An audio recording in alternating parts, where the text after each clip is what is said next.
Séquence numéro 6. Miracle du Coran concernant la haine entre la race juive et chrétienne et l'union entre elles quand il s'agit de combattre l'islam. يا غربة الإسلام في عصرنا سألت عن ثمال كل حي فقال قائلون ومن ثمال قلت عمر بن الخطاب منهم فقالوا لقد زدتهم بهم جهالة فقالت الأرض خلي عنك سكاني معشرهم بهم نذالة ليبكي على الإسلام من كان باكيا فقد تركت أركانه ومعالمه لقد ذهب الإسلام إلا بقية قليل من الناس الذي هو لازمه. Bonsoir messieurs et mesdames, excusez-moi, je viens de sortir de l'hôpital de psychiatrie. Avec l'aide du Créateur et de l'univers et l'ange Michael, nous allons voir dans cette séquence la haine éternelle et l'amour falsifié entre la race juive et chrétienne et l'union entre elles quand il s'agit de combattre l'islam. Toutefois, nous vous rappelons que la race chrétienne est d'origine juive, dont le prophète José lui a été envoyé après le prophète Moussa, qui l'a dépassé presque de 1500 ans à 1700 ans, d'après les historiens, vu que les Juifs avaient falsifié la Torah tout en abandonnant ses nobles clauses divines, et que la vie à cette époque a été devenue purement matérialiste. Mais cette sale race n'a pas voulu accepter les orientations de la Bible et se sont révoltés contre ce nouveau message divin, comme ils l'ont contredit dans le passé à plusieurs prophètes, dont les uns ont été tués. Vers 87 à 91, surat 2, et vers 67 à 68, surat 26. وثق المقال بكي يرحمك رحمة واسعة فما رأيت شرذمة أخس وأحقر من بعض أبناء إسرائيل على إسرائيل السلام وعلى هؤلاء السام. بسم الله الرحمن الرحيم.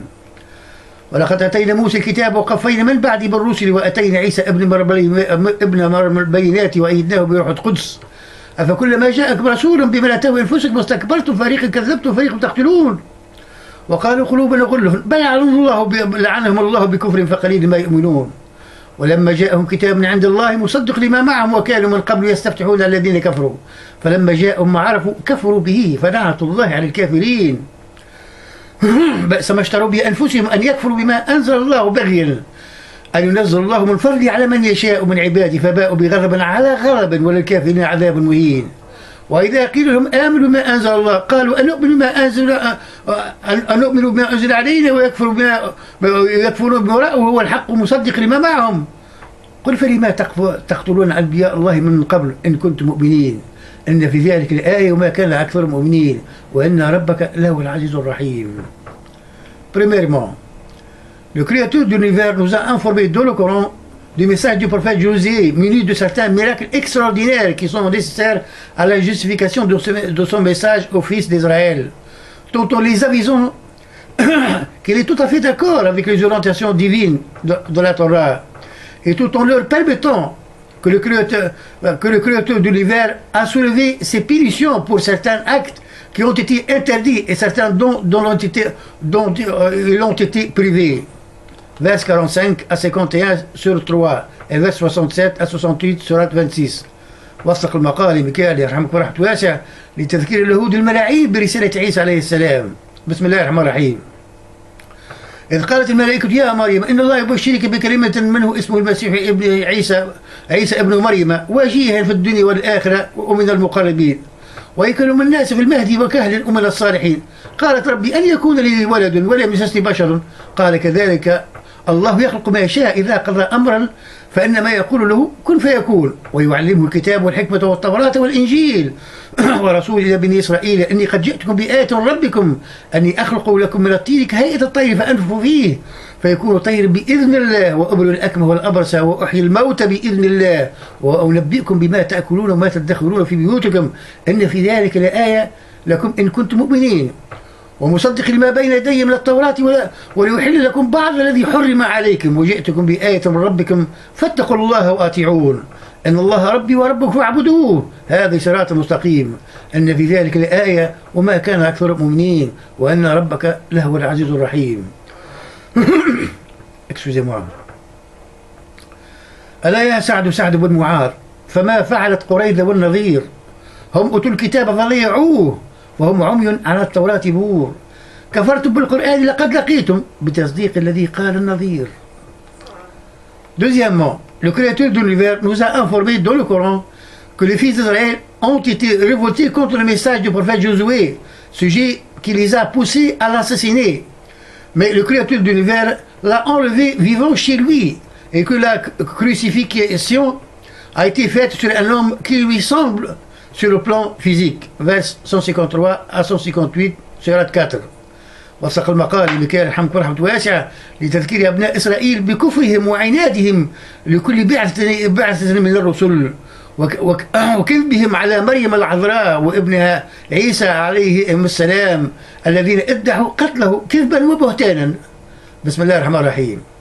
يسألك أهل الكتاب أن تنزل عليهم كتاب من السماء فقد سألوا موسى أكبر من ذلك فقالوا أرنا الله جهرة فأخذتهم الصاعقة بظلمهم ثم اتخذوا العجل من بعد ذلك من بعد ما جاءهم البينات فعفونا عن ذلك وآتينا موسى سلطان مبينا ورفعنا فوقهم الطور بميثاقهم وقلنا لهم ادخلوا الباب سجدا وقلنا لهم لا تعتدوا في السبت وأخذنا منهم ميثاقا غليظا فبما نقضهم ميثاقهم وكفرهم بآيات الله وقتلهم الأنبياء بغير حق وقولهم قلوبنا غلف بل طبع الله عليها بكفر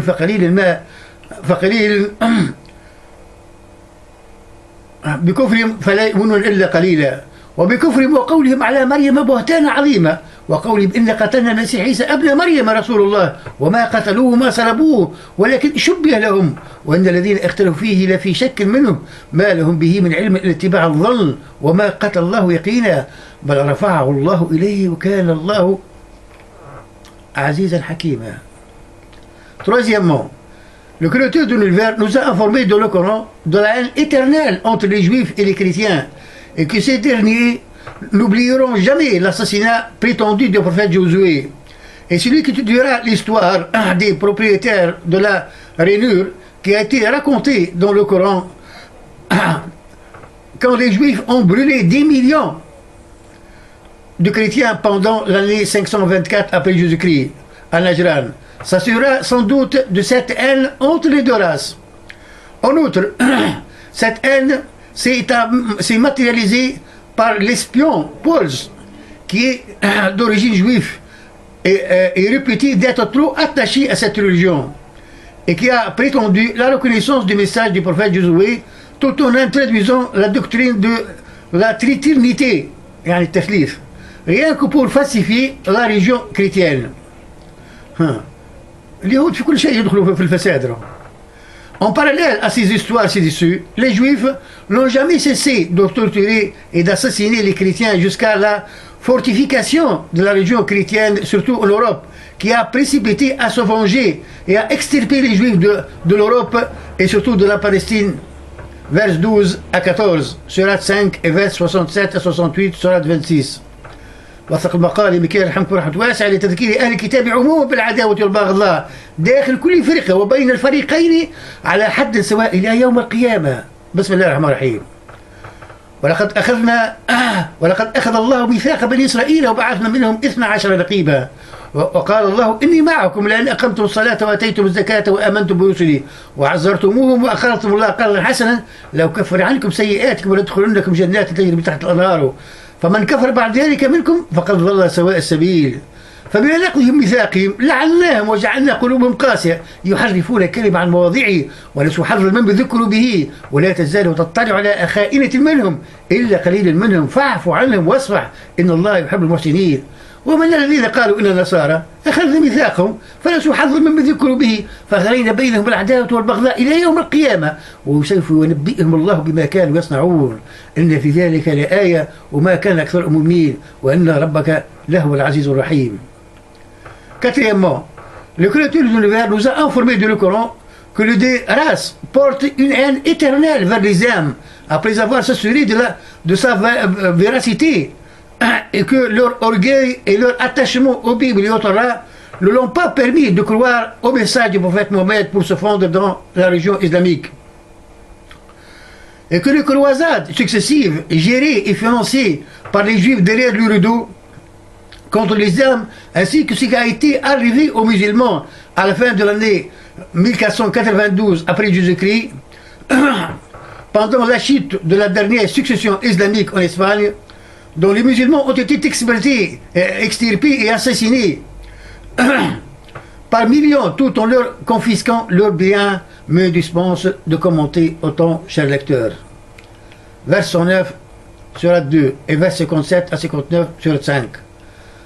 وثق المقال مكي رحمكم رحمة واسعة لوحد المطبعين والراكدين وراء إقامة العلاقات التجارية والسياسية مع دولة بني إسرائيل، فيا أسفي على الإسلام وأهله.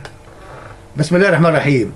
ود كثير من أهل كتابي لو يردونكم بعد إيمانكم كفارا حسنا عند أنفسهم من بعد ما تبين لهم الحق فاعفوا واصفحوا حتى يأتي الله بأمره إن الله على كل شيء قدير.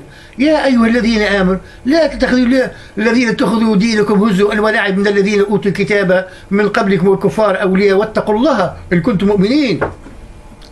وإذا ناديتم إلى الصلاة اتخذوه هزوا ولعبا ذلك بأنهم قوم لا يعقلون. قل يا أهل الكتاب هل تنقمون منا إلا أن آمنا بالله وما أنزل إلينا وما أنزل من قبل وأن أكثركم فاسقون.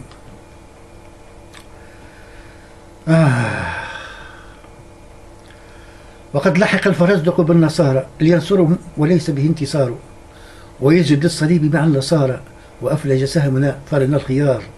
ألا قبح الله الفرزدق كلما أهل مصلوا للصلاة وكبرها فلا يقربن المروتين ولا الصفا ولا مسجد الله الحرام مطهرا فإنك لو تعطي الفرزدق درهما على دين نصرية لتنصرا.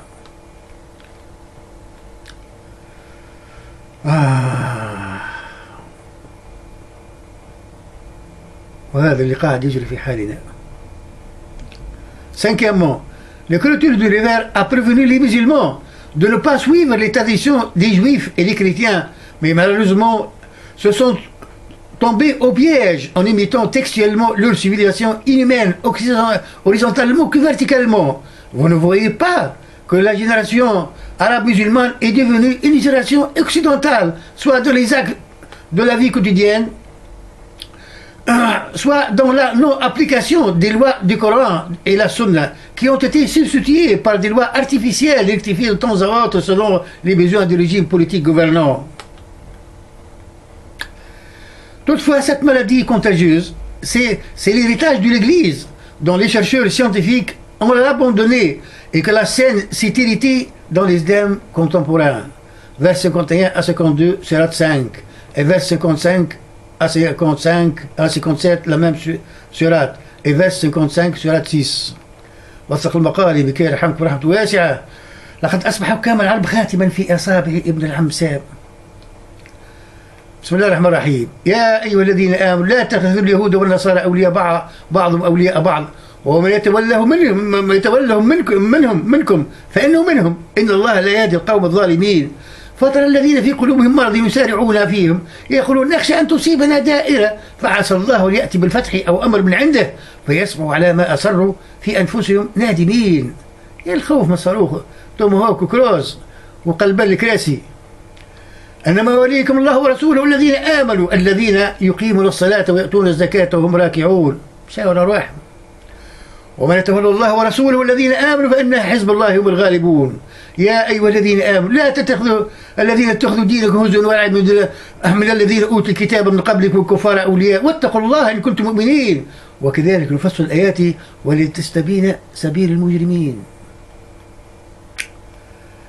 يا أرض العروبة من محيط إلى أرض الخليج المطمئن ترى ماذا دهانا اليوم حتى تمنينا فلم يوجد تمني. ويا قوم ألست خير قوم بفضلكم كتاب الله يثنى لماذا صار جمعكم شتاتا وضاع الشمل في سهل وحزن.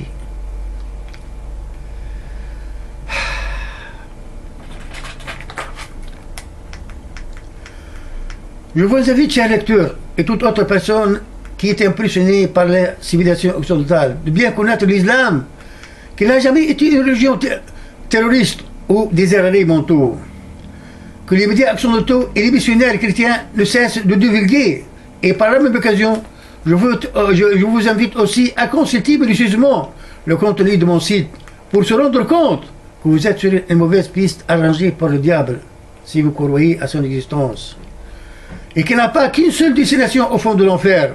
Rappelez-vous bien de cet avertissement quand vous êtes au fond de l'enfer, si vous ne réalisez pas votre situation dès qu'il est temps et que vous êtes en mesure de le faire. Est-ce que j'ai averti avant la perdition? Dieu vous est témoin que j'ai transmis les messages. أينك يا جدتي لتندبي بأعلى صوت حال المسلمين في عصرنا لقد تشتت شملهم وأصبحوا مثل هشيم الأرض تدوس أقدام الحمير. حمام الأرائك الأخبرينا بمن تهتفين ومن تندبين لقد شققت ويحك منا قلوبا وظرفت ويحك منا عيونا.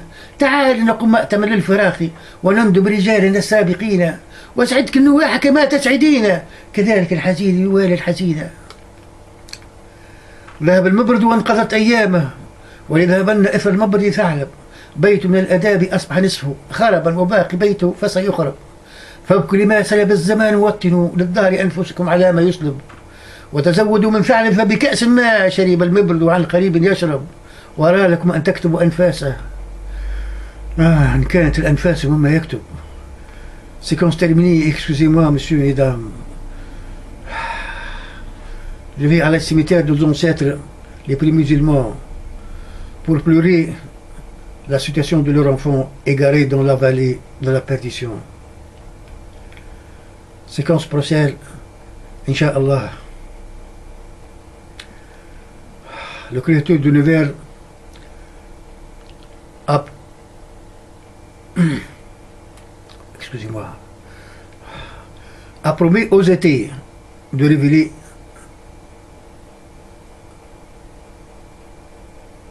ces versets. Excusez-moi encore. Séquence terminée.